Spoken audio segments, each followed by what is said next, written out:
राजस्थान में प्रशासनिक सीमाएं आज से फ्रीज, नए जिले, तहसील और गांव बनाने पर रोक, अफसरों और कर्मचारियों के ट्रांसफर भी नहीं होंगे। राजस्थान में 1 जनवरी से जनगणना के लिए सभी प्रशासनिक यूनिट फ्रीज हो जाएगी। इसके साथ ही नए जिले, उपखंड, तहसील, गांव, वार्ड बनाने और उनकी सीमाओं के बदलाव पर रोक लग जाएगी। गाँव या शहर के किसी भी वार्ड तक की सीमा में कोई फेरबदल नहीं किया जा सकेगा। 2027 में मई-जून तक जनगणना का काम पूरा होने तक ये रोक रहेगी। इसके साथ ही नए साल से लाखों अफसरों और कर्मचारियों के ट्रांसफरों पर भी अगले करीब 1.25 साल तक रोक रहेगी। जनगणना पूरी होने तक बदलाव नहीं होगा। रोक हटने पर गृह मंत्रालय अधिसूचना जारी करेगा। इससे पहले गृह मंत्रालय ने 31 दिसंबर तक नई प्रशासनिक यूनिट बनाने पर जनगणना की रोक हटाई थी। अब नए साल से रोक प्रभावी हो जाएगी। जनगणना के हिसाब से जिले, तहसील, उपखंड, गांव, शहरी निकायों और शहरी वार्डों की सीमाएं तय कर दी हैं। उन सीमाओं को जनगणना पूरी होने तक नहीं बदला जा सकेगा। सभी प्रशासनिक यूनिट जनगणना पूरी होने तक 31 दिसंबर की स्थिति में ही रहेंगी। नए साल से लाखों कर्मचारियों के ट्रांसफरों पर जनगणना पूरी होने तक अगले करीब 1.25 साल तक रोक लग गई है। कलेक्टर, एसडीएम, तहसीलदार, शहरी निकायों के आयुक्त,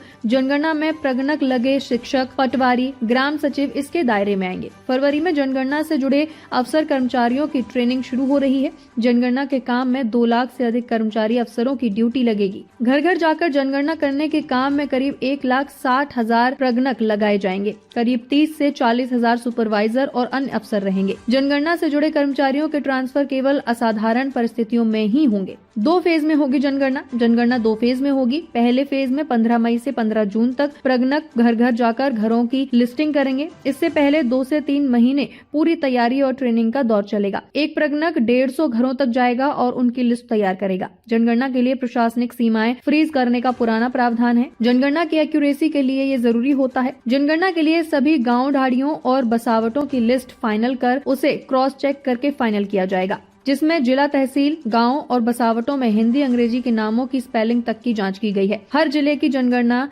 हैंडबुक बनाई गई है।